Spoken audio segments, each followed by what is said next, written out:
Hello, hello, hello. Welcome to my coverage of Game of the Day from round 6 of the Tata Steel competition. We're going to be looking at a very exciting game between the German youngster Donchenko. Sounds a bit like a teenage ninja mutant turtle, which is pretty cool, or a famous artist. And the Alireza with the black pieces. We're going to look at it from the black point of view. I often get a chance to commentate on Alireza's games because he's such an exciting player, always trying to win with white or black. So the game starts off with the Queen's Gambit, and Donchenko plays this on a regular basis. And now Alireza plays a bit of a rare move, bishop b4. I say a little bit of a rare move. You're often taught in the Soviet school of chess to bring your knights out before your bishops. Don't make me do a Soviet accent, it'll be scary. And this is not very well theorized. There's not much theory on this move. But it makes a lot of sense. And after knight to f3, Alireza really unbalances the position with his next move, d takes c4. And this is kind of what we call a Vienna variation, where white now has two important moves that he can play. He can play the move he played in the game, e3, which leads into the so-called note boom variation, or the more aggressive move, e4. Now, it's really a matter of style, and Donchenko doesn't want to go into a crazy tactical game against Alireza. This move, e4, is my preferred choice, but e3 is perfectly okay. And now b5, trying to hold on to that pawn that black's grabbed. Still theory, a4, a typical move to break down those rather loose pawns on the queen side. Black tries to secure them, and now white would like to take that pawn with the knight, but it's easy to see that the knight is pinned. So bishop d2 breaks the pin and therefore threatens the pawn on b5. And now the idea that black has in this opening, a5. Now I have to admit, I've looked at this opening, the note boom, quite a lot, and I don't like playing into it from the white side. I mean, this is still theory. You've got to know your theory. And after the next couple of moves, pawn takes b5. White's going to win a pawn back because now bishop takes c3. It's pretty much forced. Otherwise, that knight will come in and all these pawns on the queen side drop. But here, now bishop takes c3, pawn takes b5. And black has these 3 pawns against 1. And I've always, on the white side of this, found this a little bit intimidating. The theoretical move is b3. Again, white's trying to undermine these pawns. But after the simple bishop b7, we're still in theory, of course, pawn takes b4, we can now evaluate the position a little bit more. A little sort of foray of tactics there. But these pawns just look a little bit scary to me. I mean, they're connected passed pawns. Yeah, they're not going to queen straight away, but they always give black this kind of counterplay on the queen side. White is figuring that his 2 pawns in the middle give him some kind of initiative to start an attack. But the computer generally says this is an equal position. Again, it's personal preference, but I think it's a great choice, this opening player who needs to win or wants to win with the black pieces. And I love the attitude that Alireza is playing here. He wants to win. And it's a little bit tough being Donchenko in this tournament, because Donchenko comes in at the last minute, a substitution for Zubov, and he hasn't had as much time to prepare, and he's the lowest rated player. And I think everyone's mindset is a pretty harsh game. Is like, let's take down Donchenko. He's the lowest rated player. He's the whipping boy. We need to kill him in every game. So every game, people are really going to come at him. And that's not easy when someone's trying to slaughter you all the time. I mean, it is a gladiatorial encounter chess, and this kind of way of thinking is very common. Now, both sides now develop in a standard way. They have to bring their pieces out. It's worth pointing out this move here is something that black would like to play, but it's covered at the moment. So far, both sides' pawns can't create too much danger. So, simple development. White now moves his bishop to the best square. Both sides castle. Black develops his last piece, and now we have this standard middle game position.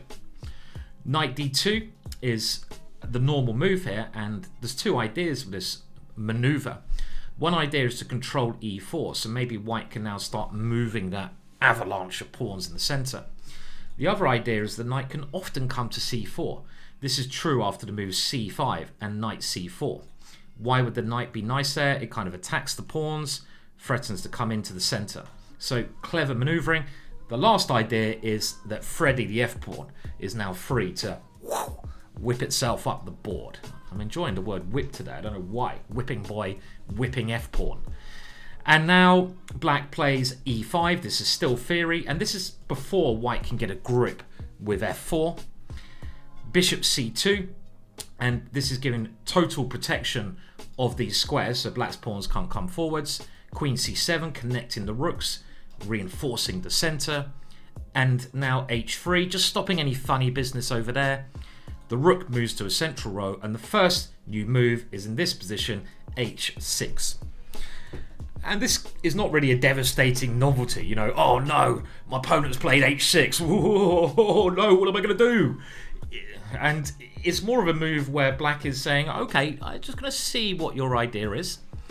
And I might be able to reroute my knight quite weirdly to g5, but it's kind of a useful waiting move. And around here, white now moves the knight back to f3, and I'm not convinced by this idea personally. But if we're going to evaluate the position, I really quite like black again. I mean, you could say white's got these two bishops, and that should give him some way to get an advantage, but it's very hard to open up those bishops because he has two pawns in the way. Black has this nice pawn in the center, but always this queenside play, so he's kind of playing on every area of the board here. I expect the fair assessment is just equality, but again, you have to play positions that you want to play. I mean, if you really like this position as white, then play it.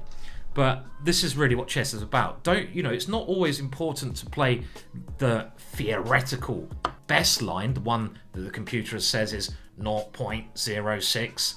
It's sometimes better to play the positions which are 0.00 if you prefer and understand the plans in that position more. Play positions you enjoy playing. Key thing. So look for openings that give you those middle game positions. So knight to f3 seems a little bit peculiar, and now this is a very nice idea, rook a6. And we can see now the rook is trying at some point to come over to attack g2, combined with the bishop on b7. It's a bit like an idea some of you experts might recognize in other openings like the Budapest Gambit, this swinging rook. I love this idea. And the other thing is, it is hard for white to move these pawns. I kind of feel that white should have played c5. This seems like the one to do, but every pawn move weakens a square, and d5 would be weakened here. You certainly don't want to go d5 in this position, because after knight here, that knight is just fantastic. White instead goes knight takes e5, and this is the natural continuation of the idea. White wins a pawn, but a problem for this slightly, and white is doing absolutely fine here, don't get me wrong, is that he does damage his pawn structure. I mean, maybe I'm being a little bit too critical on knight f3, because white's next move now is I think liked by the computer, and that is the move f4. And here, well, we can see there's a very dangerous plan, f5, f6.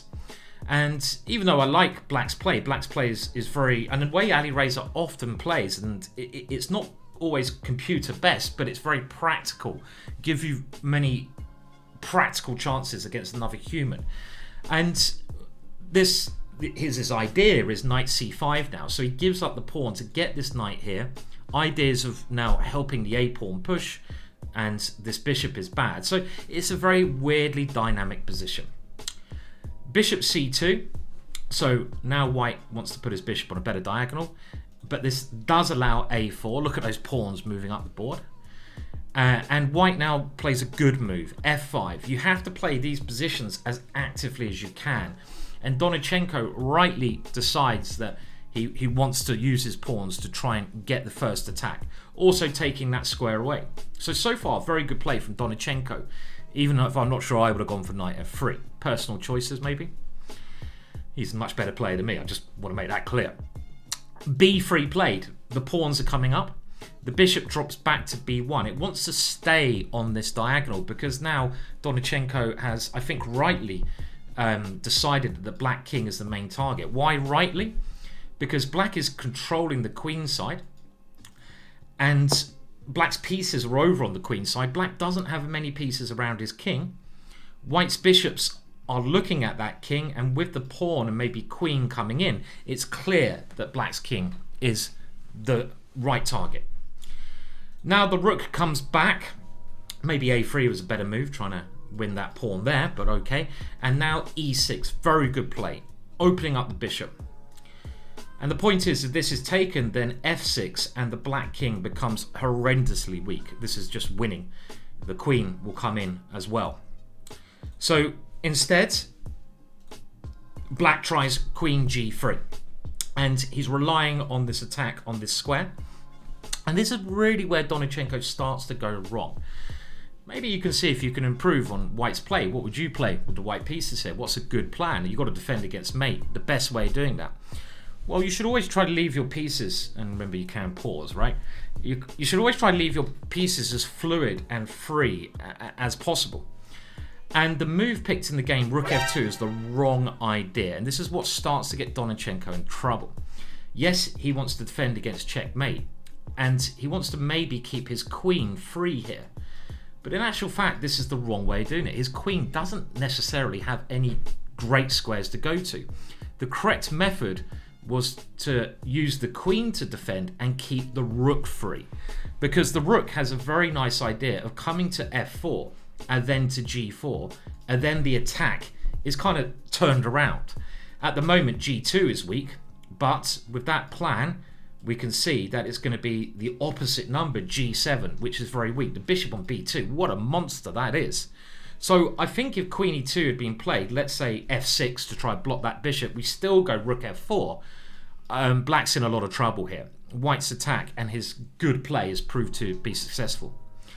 So it's freeing up the wrong piece, and always try to play as actively as possible, and this is what rook f2 does not do. Black does play f6, and now bishop d4. The knight comes in, and here again there's another opportunity to free that rook up, because now there's no mate threat there. Instead of the move, bishop takes e4, which really allows black this monstrous bishop. Donchenko could have played rook f3. Let's kick that queen away first, and again rook f4.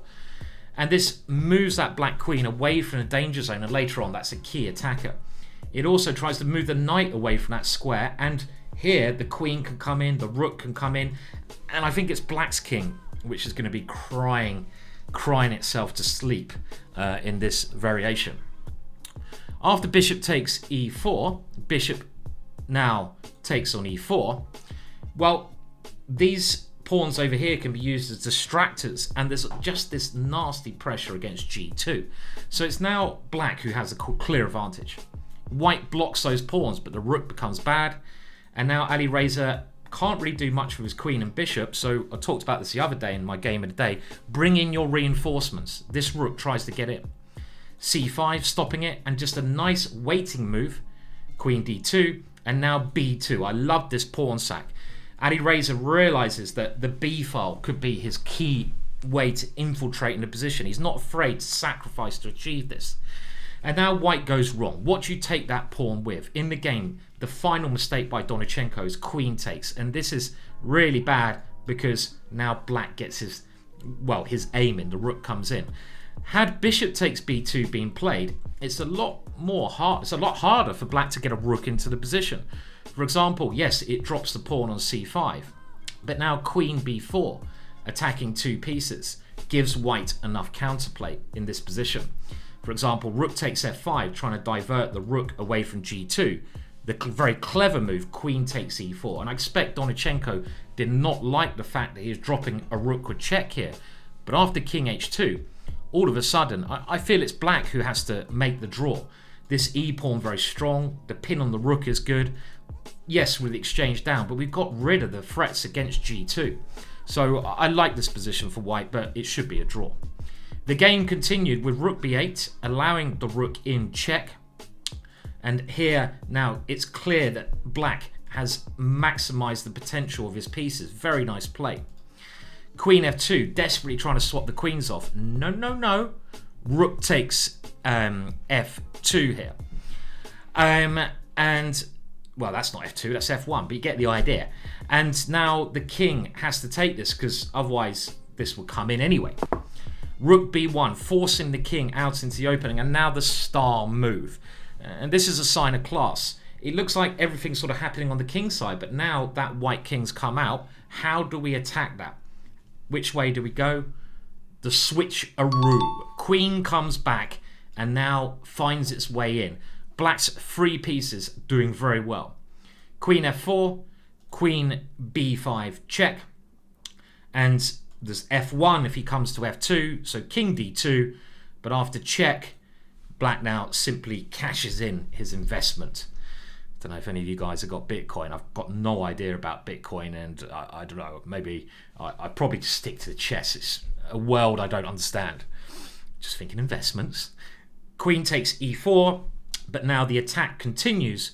Queen to f1 check, and here Donchenko decides to resign because after, let's say, king d4, that check is rather embarrassing. So a very nice game for Alireza again, who's showing that he's dangerous with both colours. And again, I do want to compare him to a young Kasparov. That's what he reminds me of. Very dynamic, very exciting play, very dangerous when he gets the initiative.